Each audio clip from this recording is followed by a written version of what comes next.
హరే కృష్ణ. శ్రీకృష్ణ పరమాత్మ ఉపప్లవ్యంలో పాండవులతో మాట్లాడిన తర్వాత ఇప్పుడు రాయబారిగా హస్తినాపురానికి వెళ్తానని ధర్మరాజుకి చెప్తాడు. ధర్మరాజా, నువ్వు చెప్పిన సందేశాన్ని నేను హస్తినాపురంలో చెప్తాను, నేను వెళ్తాను అని చెప్తాడనమాట. చెప్పంగానే ధర్మరాజు చెప్తాడు, కృష్ణ నీ మనసులో ఏముందో అది మాత్రమే చెయ్యి, మేము మా మనసులో ఉన్నది మాత్రమే చెప్పామని చెప్తారు. ఇప్పుడు శ్రీకృష్ణ పరమాత్మని కలుసుకోవడానికి పైన స్వర్గం నుంచి నారద మహర్షి, కణ్వ మహర్షి, జమదగ్ని మహర్షి వస్తారన్నమాట శ్రీకృష్ణ దర్శనం కోసము. వచ్చి కృష్ణుడిని చూసి దర్శించుకొని చాలా సంతోషపడతారు. కృష్ణ మేము కూడా వస్తాము అని చెప్తారు. అక్కడ ఎందుకు వస్తాము అని అంటున్నారంటే, వీళ్ళు అక్కడ మహా అద్భుతం జరుగుతుంది, శ్రీకృష్ణ పరమాత్మ విశ్వరూప దర్శనం జరుగుతుందని వాళ్ళకి ముందే తెలుసు అనమాట. వస్తామంటే సరేనని చెప్తాడు. ఇప్పుడు వాళ్ళు కూడా యోగ మార్గంలో వస్తారు. శ్రీకృష్ణుడు రథం మీద హస్తినాపురానికి బయలుదేరతాడు. ఇంకా హస్తినాపురానికి సగం దూరం వెళ్ళిన తర్వాత కుశలస్తవం అనే ఒక గ్రామం ఉంటుంది.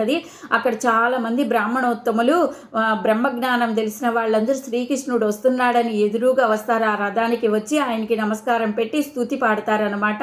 ఆయనకి చాలా పూజ చేస్తారు.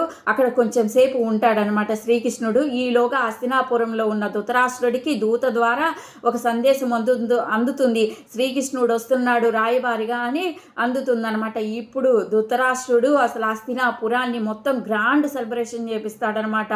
బాగా అందంగా తయారు చేపిస్తాడు. కృష్ణుడు వచ్చినప్పుడు అందమైన అమ్మాయిల్ని పెట్టి ఆ కృష్ణుడికి పూలు చల్లమని చెప్తాడు, సుగంధ ద్రవ్యాలు చల్లమని చెప్తాడు.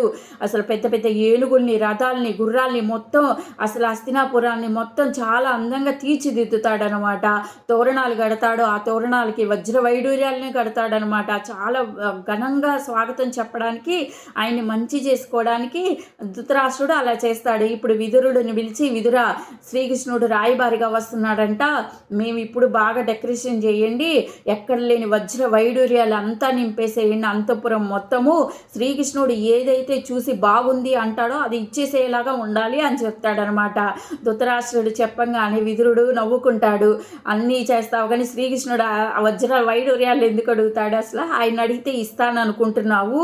అసలు 5 గ్రామాలు ఇవ్వాలని నీకు మనసులోనే లేదు, నీలాంటి వాడిని నేను ఎక్కడా చూడలేదన్నయ్య అని చెప్తాడు విదురుడు.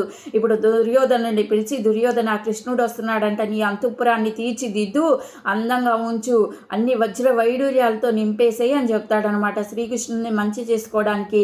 ఇప్పుడు శ్రీకృష్ణుడు వచ్చేసరికి అన్నీ రెడీగా ఉంచుతారు.